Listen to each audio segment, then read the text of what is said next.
Welcome back to the Deep Dive. Today we've got a really fascinating deep dive for you, and all focused on a major strategic shift happening in the residential real estate world.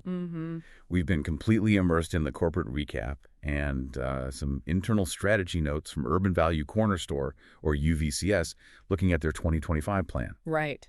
And this stuff is a masterclass, not just in retail, but in how the very idea of convenience is being, well, completely repositioned. It's moving from a roadside stop to, I guess, an essential part of where you live. What's so interesting here is that this isn't just a story about a corner store, getting smarter. No. It's a direct window into how property developers and managers are fighting their biggest battles right now. Right. Retention and occupancy. Exactly. When the market gets tight, what actually defines a must-have amenity, it changes. And UVCS is making this really powerful case that they're not just an option anymore. They're like a foundational answer to resident happiness. So our mission today is to basically extract their playbook for 2025. What do they focus on? And, why should it matter to anyone in the multifamily space? Yeah. We found 4 core themes that kept coming up in their materials, and they're all tightly connected. First, this geographical relocation of convenience. Right. Second, an intense focus on amenities you use daily, not just the expensive stuff. Yeah. Third, the big operational game changer, their smart store cooler rollout. And finally, the importance of culture and hospitality. And those themes, they really show a deep understanding of the resident journey. It's a strategy built entirely around supporting daily life, and it's a blueprint for how real estate assets can maximize their utility, without huge capital spending. Okay, let's unpack this. The first core concept is, I think, the simplest, but maybe the most transformative one. The idea that convenience is relocating. Their whole thesis is that it's moving from being a roadside thing to a residential thing. I mean, think about the traditional model, right? A corner store is built on some high-traffic corner. It's targeting. Drive-by customer. Exactly. Drive-by transient customers. Its success is all measured by the volume of these sort of unrelated external trips. UVCS is the complete inverse. They target a captive audience that's already living on site. So high-rise apartments, student housing. Student housing, the whole build-to-rent sector, yeah. That strategic difference is it's profound. It means the metric for success isn't how many cars drove past your door, it's how many people living upstairs used you today. Precisely. And this is what allows them to achieve what they call frictionless living. What that means, practically, is solving a resident's immediate, unplanned need with almost no effort. Okay, so give me an example. Imagine you're working from home, you're on a deadline, and you suddenly realize you're out of milk, or coffee filters, or even pet food. Right.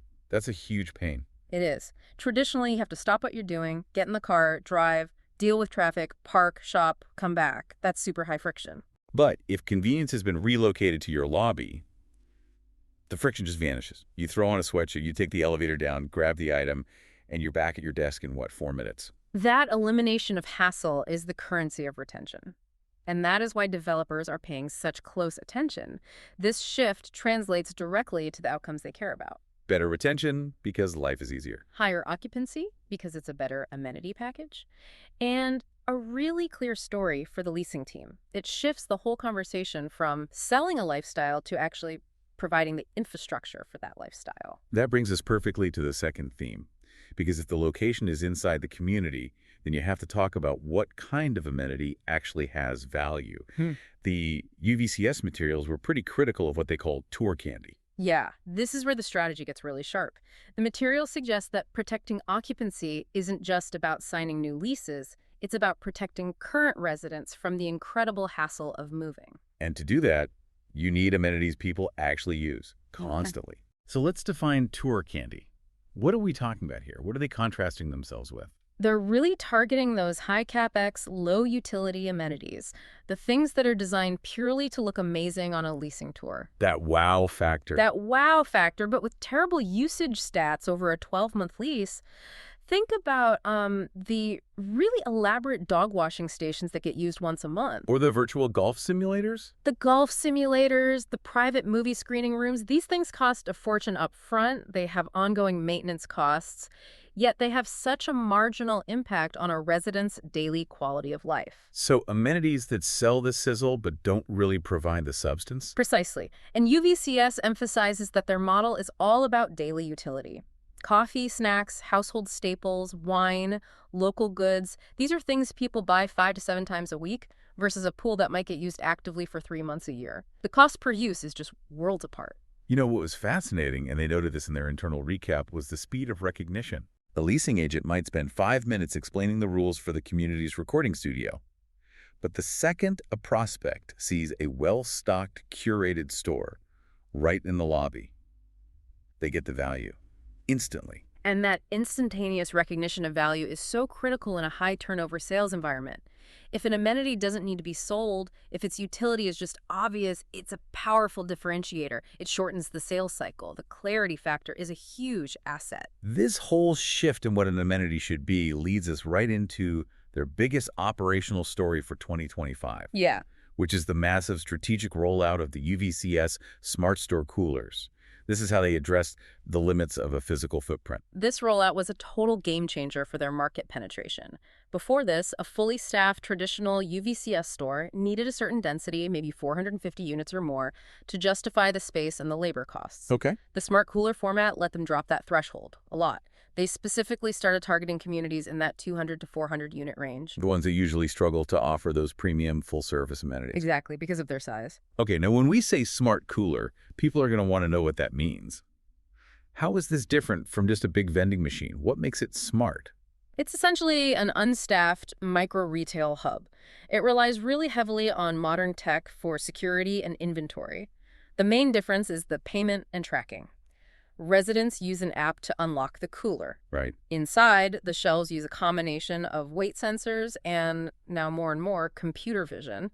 So as you take an item off the shelf, the system registers that and identifies the product. So it's more like an Amazon Go experience than a vending machine where you press a button and a coil drops something. You're just charged automatically when the door closes. Precisely, and that lets them maintain the same high-quality, curated product mix of their big stores, just without the constant on-site staff. It's not pre-packaged vending snacks. It's fresh, high-quality, often local stuff. This raises a big question, though. The property manager is specifically told they don't become a retail operator. Right. That's key. But if you're serving a whole bunch of 200-unit properties scattered all over a city, doesn't the logistical nightmare just shift from the property manager to UVCS? Doesn't that make their own operation incredibly difficult? That's a really good question, and their strategic material actually addressed it directly. They've invested a ton in optimizing logistics through data. Because the smart coolers are constantly reporting real-time inventory and sales. They know exactly when the coffee creamer is running low. They can schedule replenishment routes way more efficiently than a manual system. The model is built on predictive restocking. So it's that focus on data that lets them keep the brand promise. Yeah. And the flexibility of these coolers is huge, too. We're not just talking about putting them in a lobby. Oh, no. They can be placed strategically where convenience is most needed, near the mail center, inside the fitness center for a protein shake, or, and this is crucial, within the remote work zones on the property. Right, the co-working spaces. Exactly. It turns these underutilized spaces into convenience nodes that are accessible 24/7. You know, moving to the more philosophical side of things, I was really struck by the language they used in one recap. They positioned convenience as infrastructure, not a perk. So what does that even mean, right? Right. Infrastructure is something you rely on for daily function. Water, power, high-speed internet. Things you can't live without. Right. If residents start relying on the on-site store for milk, for a quick dinner, for their morning coffee, it stops being a bonus and it becomes a necessity. Once a service becomes infrastructure, taking it away would cause massive disruption. And that disruption, that loss of reliance, is what ultimately pushes people to not renew their lease. If a resident uses the store 3 times a week, that's over 150 meaningful, positive interactions over a year, all tied to their comfort on the property. That's far more impactful than, say, 10 visits to the community theater room. That high frequency of use directly impacts the renewal calculation. But their materials also kept highlighting something that separates them from just being another tech company. The human element, the culture, hospitality. Why is that personal touch so important when they're also pushing these automated coolers? Because it's the difference between a transaction and an experience. The smart coolers handle the logistics, sure, but the UVCS brand standard is set by their fully staffed stores. The employee there acts as a community anchor, a hospitality expert, I remember reading about their 2025 initiative where they did all these employee spotlights. Yeah, and that wasn't just to celebrate staff. It was to reinforce that the brand's real value is in that interaction. It moves the experience from a sterile, efficient transaction to a warm, welcoming touchpoint in the community. And that builds the loyalty that the automated network can then leverage. Exactly. It gives them a level of service and curation that a faceless vending operator can never match. It all connects back to their origin story, which they kept revisiting UVCS. Started with the simple idea that residents wanted quality convenience without leaving home. And now they're meeting that need across this highly diversified platform. Looking ahead, their strategic direction is just crystal clear. This is not a company that's chasing speculative tech trends. The future focus is still on amenities that simplify and support daily life. The takeaway for you is pretty clear. The focus is on maximizing utilization and utility to drive retention. We see a clear path for them to expand their footprint, especially with the flexible deployment of those smart store coolers. It's about cementing their role as an essential piece of residential infrastructure. So here's the summary for you, the learner. When you're evaluating amenities, the high-use, low-friction essentials like on-site convenience are proving to be far more effective at driving resident satisfaction and, critically, retention than the high-cost, low-use tour candy. UVCS really doubled down in 2025 on being that reliant upon foundational amenity. And their source materials even included a call to action for property owners, telling them to reach out directly to the Urban Value Corner Store team if they want to explore this. This whole strategy, it frames convenience as the essential infrastructure of the future multifamily community. And with the rise of permanent work from home, with everyone relying on hyperlocal services, it raises a really important question for you to think about. Okay. If daily convenience is now critical infrastructure, and properties are looking to cut those high capex amenities that aren't driving renewals, what massive traditional apartment amenity might soon be viewed as truly obsolete? Think about the biggest, flashiest features of the last decade. The ones that cost the most but sit empty most of the time. What stops moving the needle? What's next on the chopping block? We'll be mulling that over until our next deep dive. Thanks for joining us. We'll see you soon.